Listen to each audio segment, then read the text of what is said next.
Our principal, ma'am, Ms. Sandhya Doke.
Clause 12,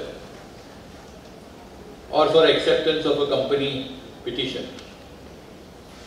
But I recall today that if I did not get a brief, even this small brief, for 2 or 3 consecutive days, it would give me a feeling of insecurity. I was a first generation lawyer with no backing and having family responsibilities.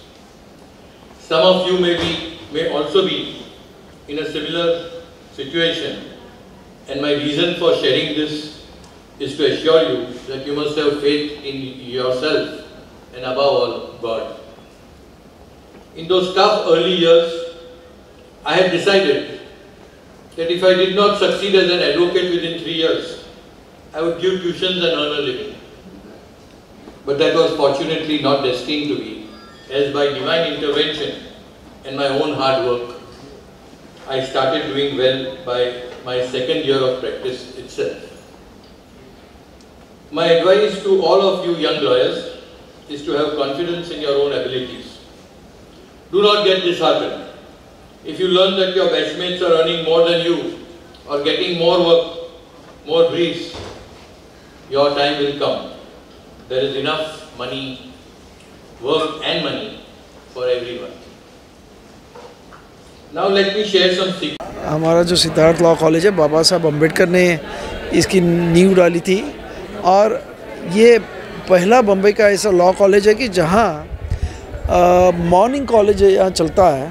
तो यहाँ जो भी लोग नौकरी करके job करके यहाँ जो भी यहाँ लर्न करना चाहता है उसके लिए कॉलेज एक बड़े आसान तरीका है कि उसको नौकरी करते हुए एक डिग्री हासिल करें, लीगल डिग्री मीन्स लॉ की डिग्री हासिल करें। और मैं आपको बताना चाहता हूं कि हमारे सुप्रीम कोर्ट के जज पीबी सावंत साहब इस कॉलेज में ही पढ़े थे और उन्होंने अपना एक्सपीरियंस बताते समय बताया था कि मेरी फैमिली की इतनी ये थी परिस्थिति नहीं थी कि मैं डायरेक्ट कॉलेज में जाऊं, तो मैं जॉब कर रहा था और बाबा साहब के ये कॉलेज की वजह से मैंने लॉ डिग्री हासिल की और फिर मैंने प्रैक्टिस चालू की। मैं हाई कोर्ट जज हुआ, बाद में सुप्रीम कोर्ट जज हुआ। तो आज जो भी मैं हूँ वो बाबा साहब की वजह से और ये कॉलेज की वजह से।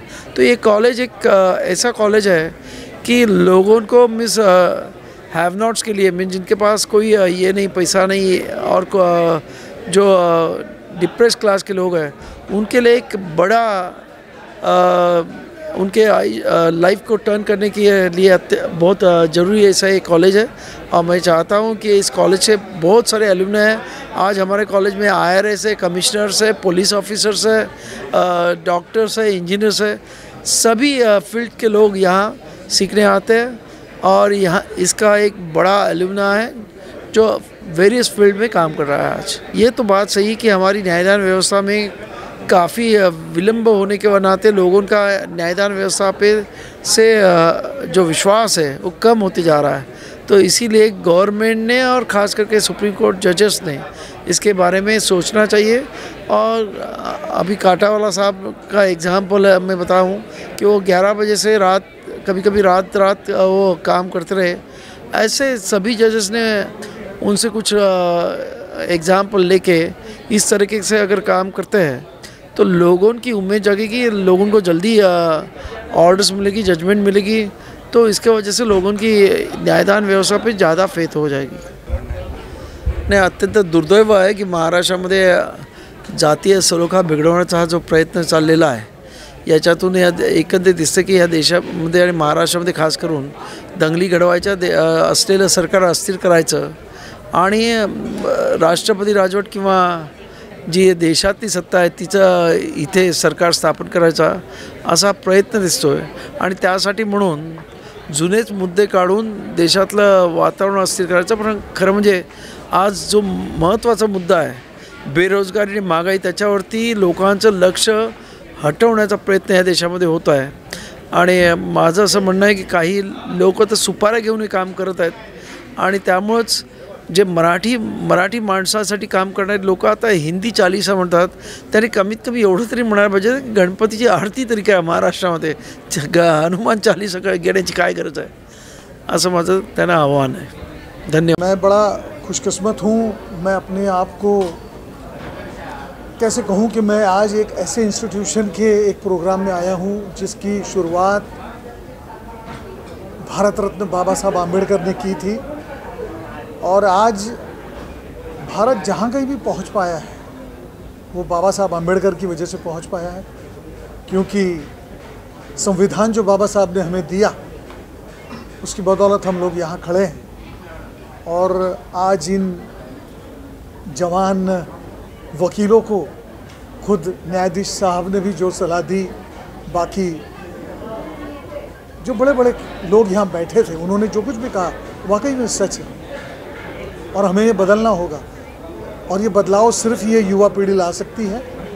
और उसका ज़रिया जो मुझे लगता है राजनीति है. किसी भी दुनिया में अगर कोई अच्छी बातें हो रही हैं, चाहे वो यूरोप हो, वेस्टर्न कंट्री हो, एशियन कंट्री हो, भारत हो, जितनी भी अच्छी चीज़ें हैं वो राजनीति की वजह से होती है, क्योंकि वो बदलाव कानून से आता है और कानून बनाने वाले राजनेता होते हैं. हो सकता है कि कई राजनेता, कई राजनीतियाँ अच्छी नहीं होगी, पर 2% अच्छे लोग हैं दुनिया में. वैसे ही हमारे देश में भी है अच्छे राजनेता, अच्छी राजनीति हमारे देश में भी होती है. और इसीलिए हमको अच्छाई की तरफ देखना है, हमको पॉजिटिव रहना पड़ेगा. अच्छे लोगों को, जवान लोगों को, पढ़े लिखे लोगों को राजनीति में आना पड़ेगा. और इस जो ख़राब हालत में इस समय हमारी स्थिति है, जैसे एक केस को अगर 15, 20, 25 साल लग जाते हैं, तो इसके ज़िम्मेदार हम सभी हैं, क्योंकि अच्छे लोग राजनीति में नहीं आते हैं. और अच्छे लोग जब राजनीति में आएंगे तो ये बदलाव होगा, ज़रूर होगा. आज हम जितनी अच्छी चीज़ें देख रहे हैं राजनीति की वजह से देख रहे हैं, अच्छे राजनेताओं की वजह से देख रहे हैं. हमको पॉजिटिव रहना होगा. हम ये नहीं कर सकते कि हम रोते रहेंगे यार एक केस को 20 साल लग रहे हैं. नहीं, हम बदलेंगे और ज़रूर बदलेंगे. हमें अच्छे लोगों को राजनीति में आना हो. जय हिंद दोस्तों, मैं हूँ SM Fanoos, real voice foundation president. और मैं रियल वॉइस फाउंडेशन के माध्यम से जो एक ट्रांसजेंडर समाज है, जो बिछड़ा हुआ समाज है, जो लोग उनको जो अलग अलग नज़रिए से देखते हैं, तो रियल वॉइस फाउंडेशन जो है उनको राइट्स दिलाने का काम कर रही है काफ़ी सालों से. और हमारी ये महाराष्ट्र सरकार से एक मांग थी कि उनको मुंबई के अंदर, मुंबई जैसे क्षेत्र में उनको ना घर नहीं है, सबसे बड़ा मसला है. आप देखिएगा बांद्रा वेस्ट में छोटे छोटे घर है, एक छोटे 4x6 के घर में 6-6, 7-7 किन्नर रहते हैं. बहुत उनकी परिस्थिति जो है वो काफ़ी परेशान, बहुत ख़राब है. तो इस वजह से जो मैं CM साहब है महाराष्ट्र के, CM जो साहब है, सर है अपना उद्धव साहब जी, तो उनको मैंने एक निवेदन दिया था कि महाराष्ट्र में ट्रांसजेंडर लोग के लिए भी कुछ सोचिए, कुछ करिए उनके बारे में भी. तो अभी सरकार कई स्कीम में लेकर के आई है, तो उसके ऊपर हम वर्कआउट कर रहे हैं, बातचीत हमारी चल रही है. तो मैं चाहता हूँ कि किन्नर समाज को मान मिले, सम्मान मिले. तो इस बेस पे रियल वॉइस फाउंडेशन काफ़ी काम कर रही है. तो मैं चाहता हूँ आप लोग भी सपोर्ट कीजिए किन्नर समाज को और अच्छी नज़र से देखें. और किन्नर समाज को जो है लोग गलत नज़र से देखते हैं और उनका जो रोजी रोटी का सबसे बड़ा सवाल उठता है.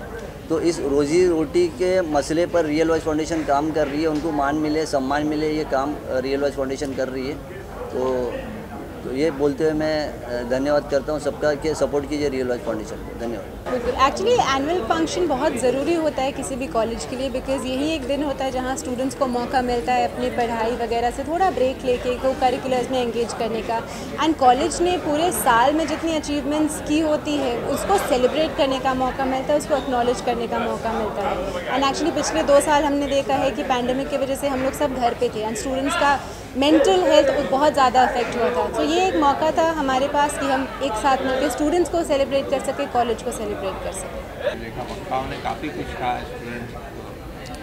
जी, आज का ये 3 साल के बाद हुआ एनुअल फंक्शन था। काफ़ी सालों के गैप के बाद ये हुआ था और आज हम हमारा भाग्य समझते हैं कि हमारे साथ काथावाला जैसे जज हमारे साथ यहाँ हाजिर थे।